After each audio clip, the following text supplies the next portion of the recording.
আমি আল্লাহ অল্প অল্প কিছু বিপদ মুসিবত দেই বান্দাকে সতর্ক করার জন্য, বান্দাকে ফিরে আসার জন্য।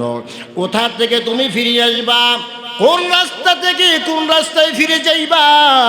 কুপুর শিরক, তুমি নেফাকের ভিতরে লিপ্ত আছো, ওই কুপুর শিরক আর মুনাফিকি থেকে তুমি ফিরে ঈমানের রাস্তায় চলে আসো। বান্দা গুনাহের সাথে তুমি জড়িত, গুনাহের পথ ছেড়ে দিয়া তুমি তওবার রাস্তায় ফিরে আসো।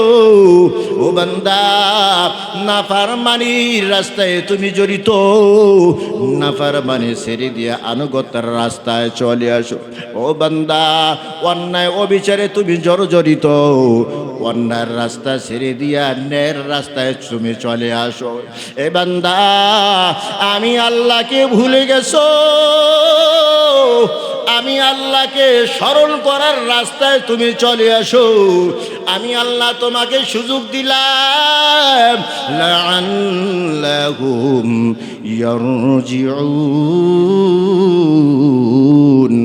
বান্দা, বিপদ মুসিবত আমি আল্লাহ কেন দেই? এক নম্বরে হলো তোমাকে সতর্ক করার জন্য, তোমাকে ধ্বংস করার জন্য আমি আল্লাহ বিপদ মুসিবত দেই না।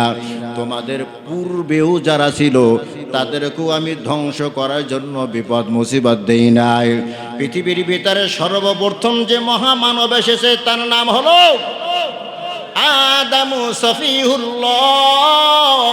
সর্বপ্রথম নবীর নাম হলো আদম আলাইহিস সালাম।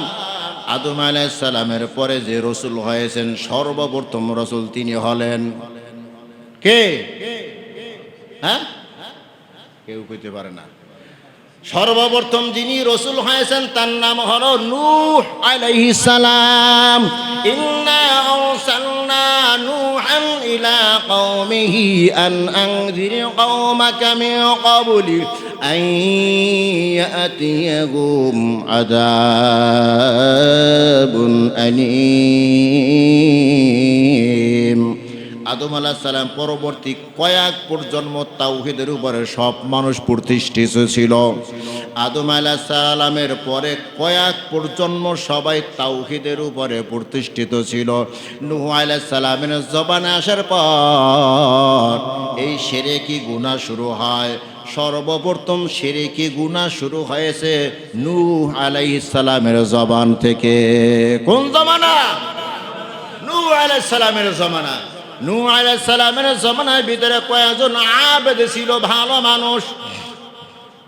وقالوا لا تذرن آلهتكم ولا تذرن ودا ولا سواعا ولا يغوث ويعوق ونسرا وقد أضلوا كثيرا।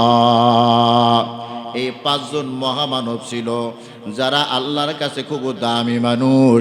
ওয়াকালু লা তাযারুন্না আলিহাতাকুম ওয়াদ্দাউ ওয়ালা সুওয়া ওয়ালা ইয়াগুসা ওয়া ইয়াউকা ওয়া নাসরা। একটা হলো ওয়াদ্দা, আরেকটা হলো সুওয়া, আরেকটা হলো ইয়াগুস, আরেকটা হলো ইয়াউক, আরেকটা হলো নাসর। এই পাঁচজন মানুষ বড় ভালো মানুষ ছিল। এই পাঁচজন মানুষ বড় ভালো মানুষ ছিল।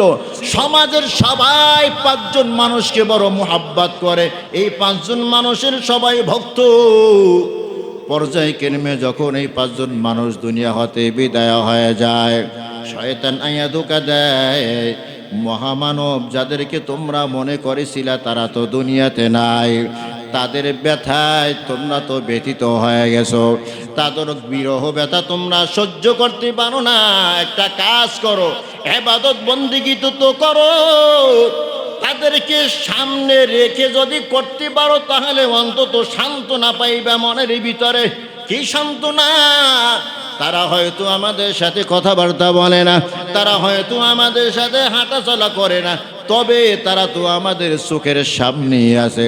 তাদেরকে দেখে দেখে তোমরা যদি একটু ইবাদত বন্দেগী করতে পারো তাহলে তোমরা মনের দিকে শান্তি পাইবা। এই জন্য তারা 5টা মূর্তি বানাইয়া, কয়টা? 5টা মূর্তি বানাইয়া তাদেরকে সামনে রাখিয়া ইবাদত বন্দেগী করে। তাদেরকে এখনো সিজদা দেয় না, তাদের এখনো উপাসনা করে না। এক প্রজন্ম যখন চলে গেল, এবার শয়তান এসে আবার ধোঁকা দেয়। এই যে তাদেরকে তোমরা সামনে রাখে ইবাদত বন্দেগী করো, তারা তো সম্মান পাওয়ার মতো মানুষ। সম্মান যদি করতে হয় তাদেরকে সিজদা দাও, জোরে কর নাউজুবিল্লাহ। তাদেরকে সিজদা দাও, সিজদা দিলি তো তাদেরকে পরিপূর্ণ সম্মান করা হবে। সম্মানের জন্য যেহেতু ইবাদতখানায় তাদেরকে রেখে দিয়েছো, তাদেরকে দেখে দেখে ইবাদত করো। তো ইবাদত যেহেতু করো, সম্মান যেহেতু তাদেরকে করো, পরিপূর্ণ সম্মান করো। সিজদা দেওয়া আরম্ভ করলো, আল্লাহকেও সিজদা দেয়, এখন এই 5 মূর্তিকেও সিজদা দেয়, জোরে কর নাউজুবিল্লাহ। আল্লাহর রাসূল নূহ আলাইহিস সালাম তাওহীদের বাণী নিয়ে হাজির হয়েছে। ইয়া কওমি ইবুদুল্লাহ মা লাকুম মিন ইলাহিন গায়রুহু, ও আমার কওম, আমার জাতি, আল্লাহ ছাড়া অন্য কারো ইবাদত চলবে না, ঠিক কিনা? তাজিমে সিজদাও চলবে না। ফেরেশতারা তাজিমে সিজদা করেছিল আদম আলাইহিস সালামকে, ওটা শুধু আদমের জন্যই খাস ছিল, আর কোনো নবীর জন্য খাস নয়। কার জন্য খাস? আদমের জন্য খাস, আর কারো জন্য খাস নয়। সুতরাং একমাত্র ইবাদত হবে কার? পৃথিবীর ভিতরে যত নবী এসেছে সমস্ত নবীর একই দাওয়াত, ইয়া কওমি ইবুদুল্লাহ মা লাকুম মিন ইলাহিন গায়রুহু, আল্লাহ ছাড়া আর কারো ইবাদত করা যাবে না। সব নবী একই দাওয়াত দিয়েছেন, কিন্তু তারা দাওয়াত মানতে রাজি না। অনেক বড় লম্বা ঘটনা। নূহ আলাইহিস সালামের নামে একটা সূরা নাজিল হয়েছে, সুবহানাল্লাহ কান। কিন্তু যখন সব অবাধ্য হয়ে গেছে, ফালাবিসা ফীহিম আলফা সানাতিন ইল্লা 50 আমা, 1 নয় 2 নয় 950 বছর দাওয়াত দিয়েছে নূহ আলাইহিস সালাম। মানুষ তাওহীদের পথে আসে না। যত দাওয়াত দেয় ততই নূহ আলাইহিস সালামের উপরে চড়াও হয়। নূহ আলাইহিস সালাম যখন দাওয়াত দেয়, কানের ভিতরে আঙ্গুল ঢুকে রাখে। নূহ আলাইহিস সালামের দাওয়াত শুনবে না, তার আহ্বান শুনবে না। তার উপরে জুলুম নির্যাতনের স্টিম রোলার চালায়। জুলুম যখন চরম পর্যায়ে চলে গেছে, জুলুম যখন চরম পর্যায়ে চলে গেছে, তখন আল্লাহর পক্ষ থেকে আযাব নাজিল হয়েছে। কার পক্ষ থেকে? হে আমাদের পার্শ্ববর্তী দেশ ভারতের ভিতরেও মুসলমানদের উপর জুলুম নির্যাতন চলছে কি চলে নাই? মসজিদগুলা ভাঙতেছে, মাদ্রাসা ভাঙতেছে, মুসলমান যেখানে দেখে সেখানেই মারতেছে। আর আমরা এমন বেহায়া মুসলমান, ঘোরার জন্য কোনো জায়গা পাই না, ইন্ডিয়া চলে যায়। আমাদের মতো মুসলমানদেরকেও, বাংলাদেশি মুসলমানদেরকেও ভারতের হিন্দুরা পিটে মারছে, আছে কি না? আছে সংবাদ। পর্যটককেও ছাড়া হয় নাই। আমার টাকা নিয়ে ভারতকে খাওয়ায়, এরপরও আমার উপরে হামলা, আমাকে দুনিয়া থেকে বিদায় করা হয়। মুসলমানদের উপরে জুলুম নির্যাতনের স্টিম রোলার শুরু হয়ে গেছে। বেশি দিন মনে হয় বাকি নাই। বাংলাদেশ যেমন ছোট একটা রাষ্ট্র, ভারতও এরকম কয়েকটা টুকরা হইয়া ছোট ছোট রাষ্ট্রে পরিণত হবে। তার কারণ হলো আল্লাহ তাআলা নিজাম, আল্লাহ তাআলার সুন্নাত। জুলুম নির্যাতনের স্টিম রোলার যখন চালানো হয়, জুলুম যখন চরম পর্যায়ে পৌঁছে যায়, ওই জাতির উপরে, ওই কওমের উপরে আল্লাহ তাআলার গজব নাজিল হয়ে যায়। নূহ আলাইহিস সালামের উপরে চরম পর্যায়ে যখন জুলুম নির্যাতন চালানো হয়, আল্লাহ তাআলা বলেন, নূহ পয়গম্বর, মহাপ্লাবন দিয়া আমি আল্লাহ হালাকার ধ্বংস করে দিব। রব্বি ক্বালা নূহুর রব্বি লা তাযারু আলাল আরদি মিনাল কাফিরিনা দাইয়ারা ইন্নাকা তাযারুহুম ইউদিল্লু ইবাদাক ওয়ালা ইয়ালিদু ইল্লা ফাজিরান কাফফারা। আল্লাহ, ছোটগুলা বড় হইয়াও তোমার নাফরমানি লিপ্ত হয়ে যাবে। তোমার কাছে আমি দরখাস্ত জানাই, ছোট বড় আন্ডা বাচ্চা সব সমূলে হালাক আর ধ্বংস করে দাও। নাফরমানি বাড়বে, সমাজের ভিতরে অশান্তি আসবে। কথাকান ঠিক কিনা? অতএব সমাজের অশান্তি দূর করতে হলে আর্মি পুলিশ ভিডিআর এখানে মোতায়েন করব? কথা কয় না? আর্মি ভিডিআর পুলিশ যদি মোতায়েন করি শান্তি আনা যাবে? শান্তি আসবে কিভাবে? পাপাচার থেকে দূরে থাকলে। শান্তি আসবে কিভাবে? অন্যায় অনাচার থেকে দূরে থাকলে। দুনিয়ার পরিস্থিতি খুবই খারাপ, কখন যে কি হয়ে যায় বলা যায় না। একজন আর একজনের উপরে ক্ষিপ্ত, এক দেশ আর এক দেশের উপরে ক্ষিপ্ত। সবাই যার যার স্বার্থ নিয়ে ব্যস্ত। মোহাব্বত, ভালোবাসা, প্রেম, প্রীতি এটা মানুষের অন্তর থেকে এখন উঠে গেছে। মানুষ যে যতটুকুই করে স্বার্থের জন্যই করে। স্বার্থ নাই, আমি সেখানে নাই। পরিস্থিতি এখন এমন কিনা। এই জন্যই দেখবেন পরিবারের ভিতরে শান্তি নাই, সমাজের ভিতরে শান্তি নাই, দেশের ভিতরে রাষ্ট্রের ভিতরে শান্তি নাই, আন্তর্জাতিক জীবনও কি নাই, শান্তি নাই। শান্তি উঠে গেছে। শান্তি যেই রাস্তায় আছে ওই রাস্তায় আমরা হাঁটি না। যেই কাজ করলে শান্তি হবে সেই শান্তির কাজ আমরা করি না। ঠিক কিনা বলেন?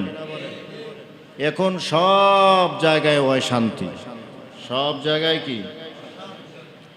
যাকে বাহ্যিক দৃষ্টিতে দেখা যায় যে এ শান্তিতে আছে, বেশি না 5টা মিনিট ওনার সাথে কথা বলেন, আপনি আল্লাহর শুকুর আদায় করতে বাধ্য হবেন যে আলহামদুলিল্লাহ ওনার থেকে আমি ভালো আছি। একটু আলাপচারি করে দেখেন। যাকে কুচিপতি মনে করেন, অভাব মুক্ত মনে করেন, ওনার কাছে গিয়ে আপনি 10,000 টাকা চেয়ে দেখেন, উনি এমন এমন অজুহাত দেখাবে, মনে চাইবে আপনি পকেটে কিছু থাকলে ওনাকে দিয়ে দিই, মানে আমার চেয়ে উনি অভাবী বেশি। কথাখান ঠিক কিনা? সব জায়গায় এখন অশান্তি। এই অশান্তি আমরা এনেছি, এই অশান্তি আমরা এনেছি। অশান্তির মূল আমরা মানুষ, অশান্তির মূল আমরা মানুষ। আমাদের গুনাহ, আমাদের পাপাচারে শান্তি উঠে গেছে, অশান্তির সমাজ সৃষ্টি হয়েছে। এ কারণে আমরা কষ্ট পাওয়ার পাশাপাশি সমস্ত জীবজন্তুরাও কষ্ট পায়। জীবজন্তু কষ্ট পায় কাদের কারণে? আমরা মানুষের কারণে। কাদের কারণে? আমরা মানুষের কারণে। জীবজন্তুরাও কষ্ট পায়, কারণ পাপ করি আমরা, গজব আসে আমাদের উপর। আর এই গজবের ভাগী হয় সমস্ত মাখলুক। গজবের ভাগী হয় সমস্ত মাখলুক। আল্লাহর পক্ষ থেকে যা আসে সমানভাবে সবার জন্য আসে।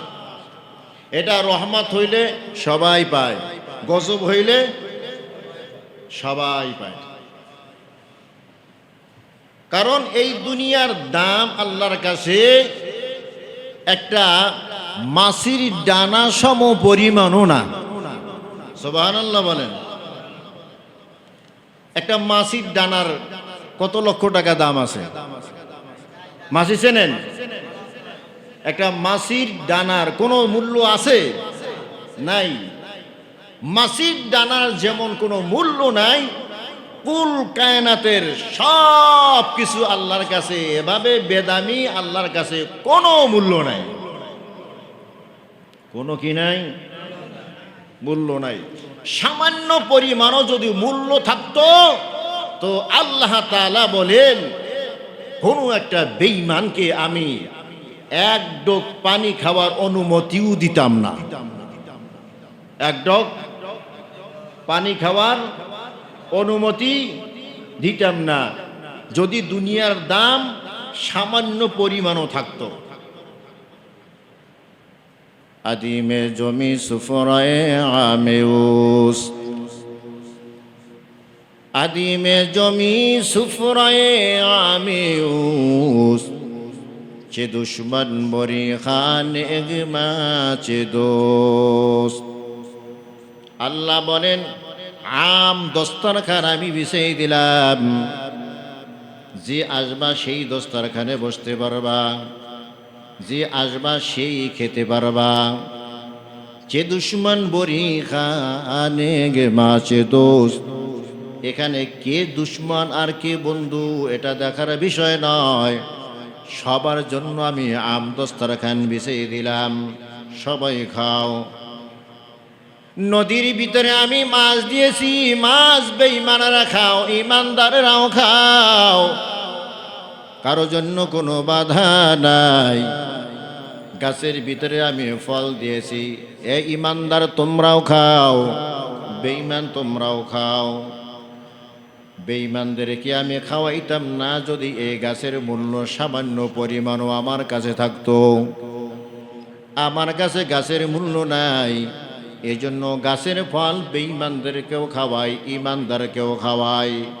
পুকুর ভরা মাছ ইমানদারদেরকেও খাওয়াই, আমি বেঈমানদেরকেও খাওয়াই। ইমানদারদেরকে আমি বেশি খাওয়াই এমনটা নয়, ইমানদার আমাকে ডাকে এজন্য আমি তাদেরকে বেশি খাওয়াই এমনটা নয়, বরং ইমানদারকেও আমি যেই পরিমাণ দেই বেঈমানদেরকেও আমি সেই পরিমাণই দেই। আমি আল্লাহ তাআলা আম দস্তরখান বিছিয়ে দিলাম, স্বাধীনতাও দিয়ে দিলাম। গুনার কাজ করো, করো কোনো বাধা নাই, আবার নেকের কাজ করো কোনো বাধা নাই, আমি আল্লাহ স্বাধীনতা দিয়ে দিলাম। তবে জানিয়ে রাখো ফারিকুম ফিল জান্নাতি ওয়া ফারিকুম ফিস সাঈর। রাস্তা আমি দুইটা রেখে দিয়েছি, একটা হলো জান্নাতের রাস্তা আর একটা হলো জাহান্নামের রাস্তা। জান্নাতের রাস্তায় যাইবা, নেক আমল করবা, আমি আল্লাহ বাধা দিব না, সহযোগিতা চাও আমি আল্লাহ তৌফিক দান করব। আবার জাহান্নামের রাস্তায় যাইবা, গুনাহের কাজ করবা, ওখানেও যদি সহযোগিতা চাও আমি আল্লাহ সহযোগিতা করব। কেন আমি আল্লাহ সহযোগিতা করব? নেকের কাজও করব, গুনাহের কাজও করব, এই কারণে করব আমি আল্লাহ আকল আর জ্ঞান নামক একটা মহা সম্পদ আমি তোমাকে দান করেছি। কি দান করেছেন? আকল আর জ্ঞান নামক একটা মহা সম্পদ দান করা হয়েছে। যে আকল, যেই জ্ঞান, যেই বুঝ মানুষ ছাড়া অন্য কাউকে দান করা হয় নাই। কোনো গরুকে আমি দান করি নাই, ছাগলকে আমি দান করি নাই, কোনো মাকলুককে আমি দান করি নাই। জ্ঞান নামক বস্তুটা আমি দান করেছি একমাত্র কাকে? মানুষকে আমি দান করেছি।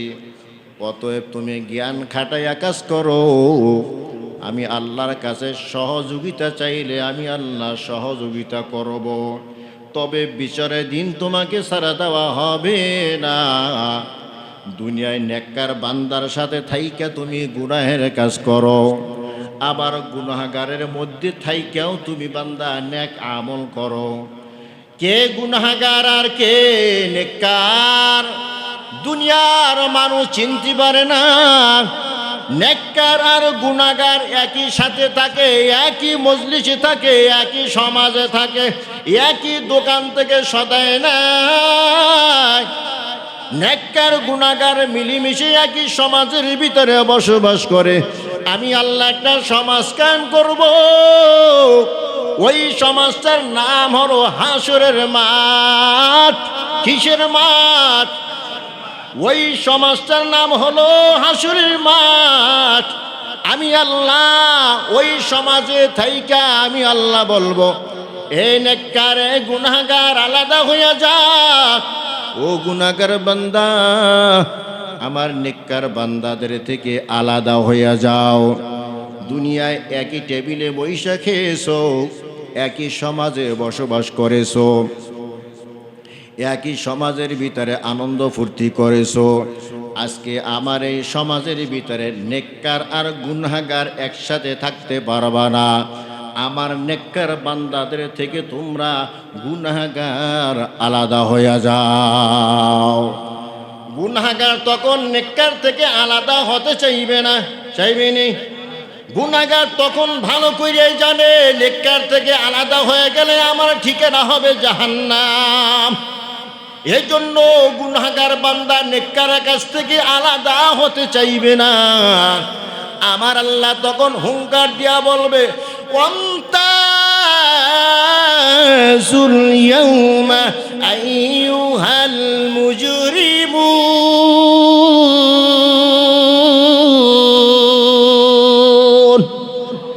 আজ গুনাহগার বান্দারা আমার নেককার বান্দা থেকে আলাদা হয়ে যাও। মুফাসসিরিনে কেরাম লিখেছেন, আল্লাহ তাআলার এই আওয়াজের এত ভয়ঙ্কর হবে, এই আওয়াজটা এমন ভয়ঙ্কর হবে, এই আওয়াজে গুনাহগার বান্দারা নেককার বান্দাদের থেকে আলাদা হইয়া উঠতে উঠতে গিয়া জাহান্নামের দরজার সামনে পড়ে যাবে। জোরে নাউজুবিল্লাহ। মা বোনেরা গ্রাম দেশে কুলার ভিতরে ধান আর চিটা একসাথে নেয়। কুলার ভিতরে ধানও আছে, চিটাও আছে। চিটা ধানের সাথে মিলা থাকে। চিটার দেই দাম, ধানেরও সেই দাম, একই দাম। কখন একই দাম? যখন চিটার ধান একসাথে থাকে। মা বোনেরা যখন কুলার ভিতরে ধান নিয়ে এভাবে ছানা দিতে আরম্ভ করে, তখন আর চিটা ধানের ভিতরে থাকতে পারে না। চিটা উড়ে গিয়া অনেক দূরে পইরা যায়। ওই চিটার কোনো দাম হয় না, ধান কিন্তু কুলার ভিতরে থেকে যায়। ওই ধান বিক্রি করতে গেলে 1 মণ ধান কমপক্ষে 1,500 টাকা পাওয়া যায়। কত ঠিক কিনা? আর 1 মণ চিটার দাম কত হবে? চিটা কেউ কেনে না, বরং ওই চিটাকে ভালো করে শুকাইয়া মা বোনেরা ওই ধান সিদ্ধ করার জন্য চুলায় দিয়ে দেয়। কতক্ষণ ঠিক কিনা? ঠিক তেমনি ভাবে নেককার বান্দার গুনাহগার বান্দা একই সাথে দাঁড়াবে। যখন আমার আল্লাহ বলবে, ওয়ামতাজুল ইয়াউমা আইয়ুহাল মুজরিমুন,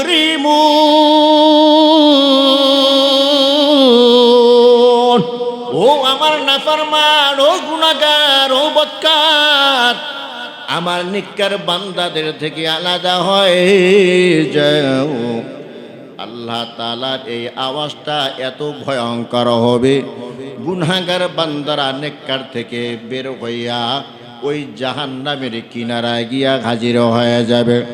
ওরে মুসলমান ইমানদার, শান্তির চেহারা আর কখনো দেখবে না। দুনিয়া তো তাদের কারণে অশান্তি এসেছে। দুনিয়াতে যত অশান্তি গুনাহের কারণে হয়। কিসের কারণে? এই জন্য আকাবিরে কেরাম বলেন, আমার গরু দুধ দেয় না ঠিক মতো, লাথি দেয় আমার গুনাহের কারণে। আমার সংসারের ভিতরে অশান্তি আমার গুনাহের কারণে। সমাজের ভিতরে অশান্তি আমার গুনাহের কারণে। গুনাহ হইল অশান্তি। আল্লাহ তাআলাও বলেন, যত বিপর্যয় দুনিয়াতে দেখো বান্দা, এটা তোমার হাতের কামাই। যাহারাল ফাসাদু ফিল, বলে বিমা কাসাবাত আইদিন নাস। আল্লাহ তাআলা অন্য জায়গার ভিতরে বলে, ওয়ামা আসাবাকুম মিন মুসিবাতিন فبما كسبت أيدي الناس ويعفو عن كثير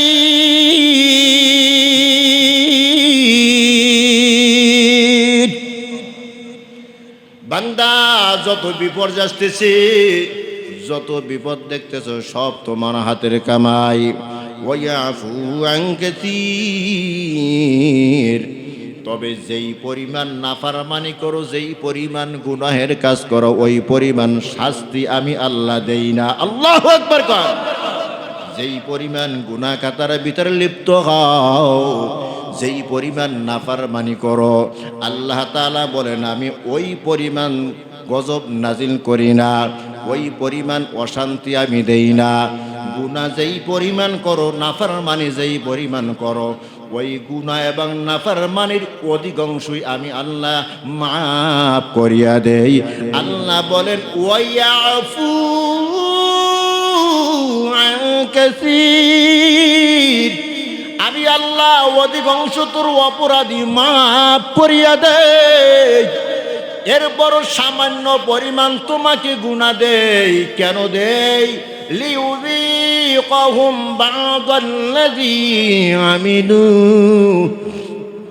আমি আল্লাহ অল্প পরিমাণ তোমাকে শাস্তি দেই অল্প পরিমাণ শাস্তি দেই বা'দাল্লাযী আয়াতের ভিতরে বা'দা বলা হয়েছে অল্প কিছু বা'দা মানে কি অল্প কিছু আমি আল্লাহ অল্প কিছু শাস্তি দেই কেন শাস্তি দেই তোমাকে শায়েস্তা করার জন্য আমি শাস্তি দেই না এই বান্দা তোমাকে ধ্বংস আর হালাক করার জন্য আমি আল্লাহ শাস্তির ব্যবস্থা করি নাই কেন আল্লাহ বলেন অল্প পরিমাণ শাস্তি আমি তোমাদেরকে দেই কেন দেই লাআল্লাহুম ইয়ারজিউন যাতে তুমি বান্দা আমার দিকে ফিরে আসতে পারো জোরে কান সুবহানাল্লাহ মায়ার হাত কুদরতি হাত তোমার পিঠের ভিতরে বুলে দিয়া বললাম বান্দা ফিরো ফাফিরু ইলাল্লাহ আল্লাহর দিকে ধাবিত হও আল্লাহর দিকে ফিরো লাআল্লাহুম ইয়ারজিউন আমি আল্লাহ সামান্য কিছু বিপদ তোমাকে দেই অনাবৃষ্টি দিয়া দেই অতিবৃষ্টি দিয়া দেই আমি আল্লাহ জলসা দিয়া দিয়ে মহাপ্লাবন দিয়া দেই তাকায়া দেখো আমরা তো রাস্তায় সুন্দর মতো হাঁটতে পারি আমরা তো ঘরের ভিতরে বসবাস করতে পারি তিন বেলা আমরা খাইতে পারি আরে ওই চট্টগ্রামের দিকে তাকায়া দেখো রে ভাই রাজধানী শহরের ভিতরও পানি আর পানি একতারা বিল্ডিং পানির ভিতরে চলে গেছে মানুষের হাহাকার কত মায়ের কোল খালি হইতেছে কত শিশু বাচ্চার লাশ পানিতে ভাসতেছে কত মানুষ খাবার খাইতে পারে না কত মানুষ ঘুমাতে পারে না কত মানুষ সাপ নিয়ে ঘুমায় কারণ এই বিপদের সময় সাপ ও মানুষকে আঘাত করে না কত লাশ ভাসতেছে গত বছর গিয়েছিলাম তেরান্নিয়া ওই ফেনীর ভিতরে দেখেছি কত তো যুবতী বোনের লাশ পানির উপরে ভাসতেছে আল্লাহ বলেন বান্দা সব তোর হাতের কামাই যেই পরিমাণ গুনাহ করো আমি আল্লাহ ওই পরিমাণ শাস্তি দেই না দৈনিক মাটি এই জমিন আমার কাছে দরখাস্ত করে আল্লাহ তোমার বান্দার পাপের পরিমাণ বেড়ে গেছে আল্লাহ অনুমতি দাও আমি আল্লাহ অনুমতি দিলে আল্লাহ মাটি বলে মাটি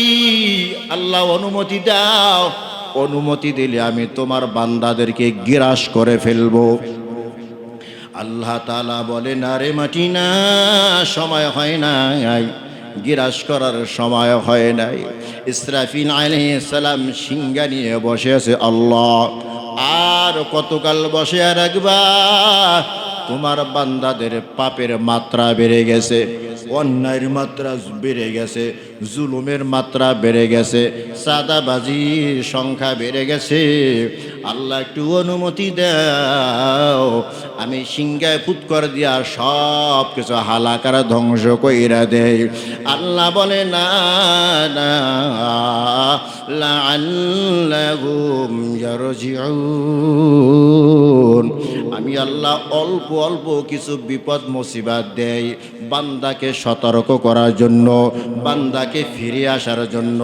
কোথা থেকে তুমি ফিরে আসবা? কোন রাস্তা থেকে কোন রাস্তায় ফিরে যাইবা?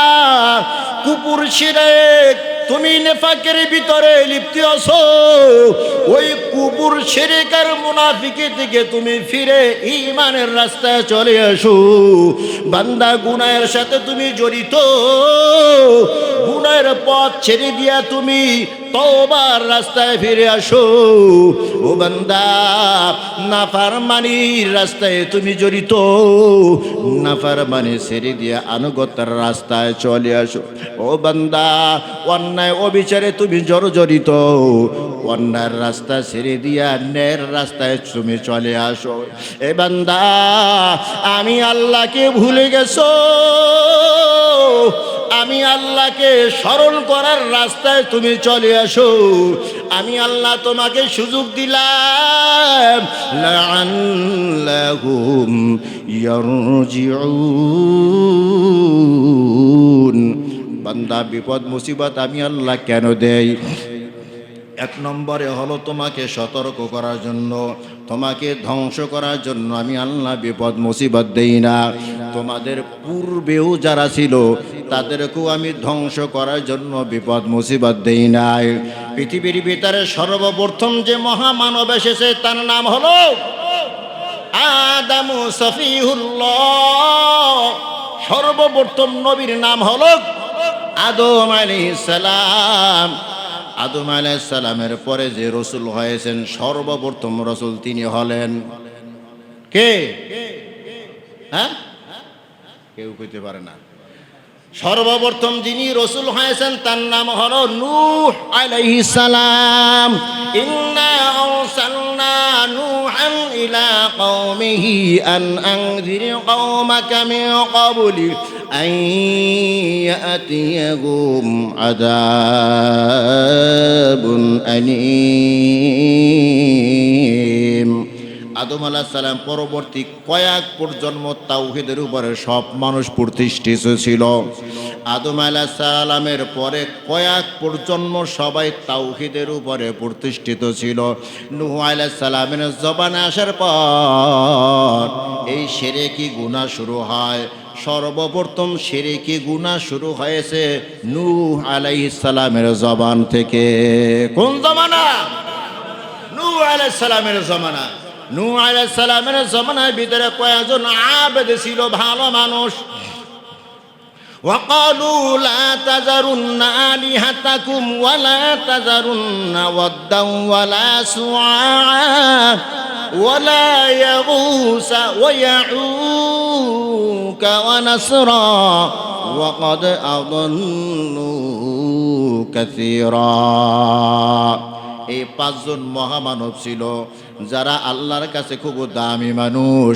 ওয়াকালু লা তাযারুন্না আলিহাতাকুম ওয়াদ্দাউ ওয়ালা সুওয়া ওয়ালা ইয়াগুসা ওয়া ইয়াউকা ওয়া নাসরা। একটা হলো ওয়াদ্দা, আরেকটা হলো সুওয়া, আরেকটা হলো ইয়াগুস, আরেকটা হলো ইয়াউক, আরেকটা হলো নাসর। এই পাঁচজন মানুষ বড় ভালো মানুষ ছিল। এই পাঁচজন মানুষ বড় ভালো মানুষ ছিল। সমাজের সবাই পাঁচজন মানুষকে বড় মুহাব্বত করে।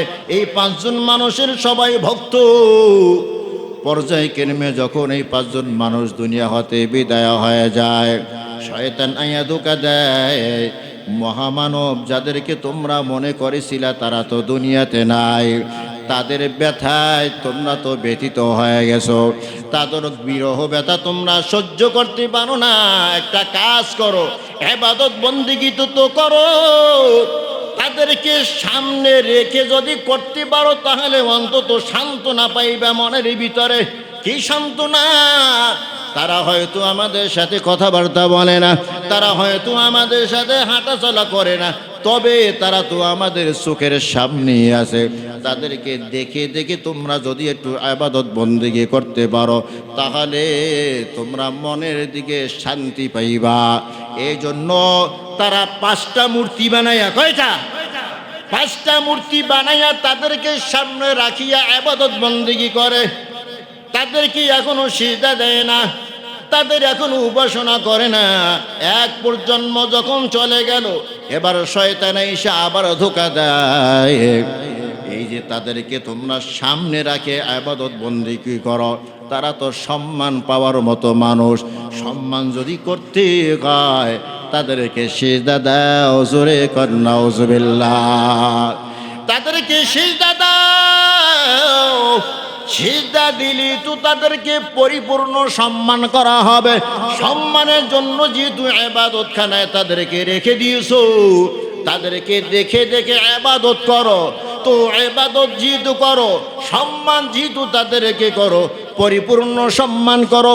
সিজদা দেওয়া আরম্ভ করলো, আল্লাহকেও সিজদা দেয়, এখন এই 5 মূর্তিকেও সিজদা দেয়, জোরে কর নাউজুবিল্লাহ। আল্লাহর রাসূল নূহ আলাইহিস সালাম তাওহীদের বাণী নিয়ে হাজির হয়েছে। ইয়া কওমি ইবুদুল্লাহ মা লাকুম মিন ইলাহিন গায়রুহ। ও আমার কওম, আমার জাতি, আল্লাহ ছাড়া অন্য কারো ইবাদত চলবে না, ঠিক না? তাজিমে সিজদাও চলবে না। ফেরেশতারা তাজিমে সিজদা করেছিল আদম আলাইহিস সালামকে, ওটা শুধু আদমের জন্যই খাস ছিল, আর কোনো নবীর জন্য খাস নয়। কার জন্য খাস? আদমের জন্য খাস, আর কারো জন্য খাস নয়। সুতরাং একমাত্র ইবাদত হবে কার? পৃথিবীর ভিতরে যত নবী এসেছে, সমস্ত নবীর একই দাওয়াত, ইয়া কওমি ইবুদুল্লাহ মা লাকুম মিন ইলাহিন গায়রুহ। আল্লাহ ছাড়া আর কারো ইবাদত করা যাবে না। সব নবী একই দাওয়াত দিয়েছেন, কিন্তু তারা দাওয়াত মানতে রাজি না। অনেক বড় লম্বা ঘটনা। নূহ আলাইহিস সালামের নামে একটা সূরা নাজিল হয়েছে, সুবহানাল্লাহ কান। কিন্তু যখন সব অবাধ্য হয়ে গেছে, ফালাবিসা ফীহিম আলফা সানাতিন ইল্লা 50 আমা। 1 নয় 2 নয় 950 বছর দাওয়াত দিয়েছে নূহ আলাইহিস সালাম। মানুষ তাওহীদের পথে আসে না। যত দাওয়াত দেয় ততই নূহ আলাইহিস সালামের উপরে চড়াও হয়। নূহ আলাইহিস সালাম যখন দাওয়াত দেয়, কানের ভিতরে আঙ্গুল ঢুকে রাখে। নূহ আলাইহিস সালামের দাওয়াত শুনবে না, তার আহ্বান শুনবে না। তার উপরে জুলুম নির্যাতনের স্টিম রোলার চালায়। জুলুম যখন চরম পর্যায়ে চলে গেছে, জুলুম যখন চরম পর্যায়ে চলে গেছে, তখন আল্লাহর পক্ষ থেকে আযাব নাজিল হয়েছে। কার পক্ষ থেকে? হে আমাদের পার্শ্ববর্তী দেশ ভারতের ভিতরেও মুসলমানদের উপর জুলুম নির্যাতন চলছে কি চলে নাই? মসজিদগুলা ভাঙতেছে, মাদ্রাসা ভাঙতেছে, মুসলমান যেখানে দেখে সেখানেই মারতেছে। আর আমরা এমন বেহায়া মুসলমান, ঘোরার জন্য কোনো জায়গা পাই না, ইন্ডিয়া চলে যায়। আমাদের মতো মুসলমানদেরকেও, বাংলাদেশি মুসলমানদেরকেও ভারতের হিন্দুরা পিটে মারছে, আছে কি না? আছে সংবাদ। পর্যটককেও ছাড়া হয় নাই। আমার টাকা নিয়ে ভারতকে খাওয়ায়, এরপরও আমার উপরে হামলা, আমাকে দুনিয়া থেকে বিদায় করা হয়। মুসলমানদের উপরে জুলুম নির্যাতনের স্টিম রোলার শুরু হয়ে গেছে। বেশি দিন মনে হয় বাকি নাই। বাংলাদেশ যেমন ছোট একটা রাষ্ট্র, ভারতও এরকম কয়েকটা টুকরা হইয়া ছোট ছোট রাষ্ট্রে পরিণত হবে। তার কারণ হলো আল্লাহ তাআলা নিজাম, আল্লাহ তাআলার সুন্নাত। জুলুম নির্যাতনের স্টিম রোলার যখন চালানো হয়, জুলুম যখন চরম পর্যায়ে পৌঁছে যায়, ওই জাতির উপরে, ওই কওমের উপরে আল্লাহ তাআলার গজব নাজিল হয়ে যায়। নূহ আলাইহিস সালামের উপরে চরম পর্যায়ে যখন জুলুম নির্যাতন চালানো হয়, আল্লাহ তাআলা বলেন নূহ পয়গম্বর মহাপ্লাবন দিয়া আমি আল্লাহ হালাকার ধ্বংস করে দিব। রব্ব ক্বালা নূহুর রব্বি লা তাযার আলাল আরদি মিনাল কাফিরিন দাইয়ারা ইন্নাকা তাযারহুম ইযিল্লু ইবাদাক ওয়ালা ইয়ালিদু ইল্লা ফাজিরান কাফফারা। আল্লাহ, ছোটগুলা বড় হইয়াও তোমার নাফরমানে লিপ্ত হয়ে যাবে। তোমার কাছে আমি দরখাস্ত জানাই, ছোট বড় আন্ডা বাচ্চা সব সমূলে হালাকার ধ্বংস করে দাও। নাফরমানি বাড়বে, সমাজের ভিতরে অশান্তি আসবে। কথাকান ঠিক কিনা? অতএব সমাজের অশান্তি দূর করতে হলে আর্মি পুলিশ ভিডিআর এখানে মোতায়েন করব। কথা কয় না? আর্মি ভিডিআর পুলিশ যদি মোতায়েন করি শান্তি আনা যাবে? শান্তি আসবে কিভাবে? পাপাচার থেকে দূরে থাকলে। শান্তি আসবে কিভাবে? অন্যায় অনাচার থেকে দূরে থাকলে।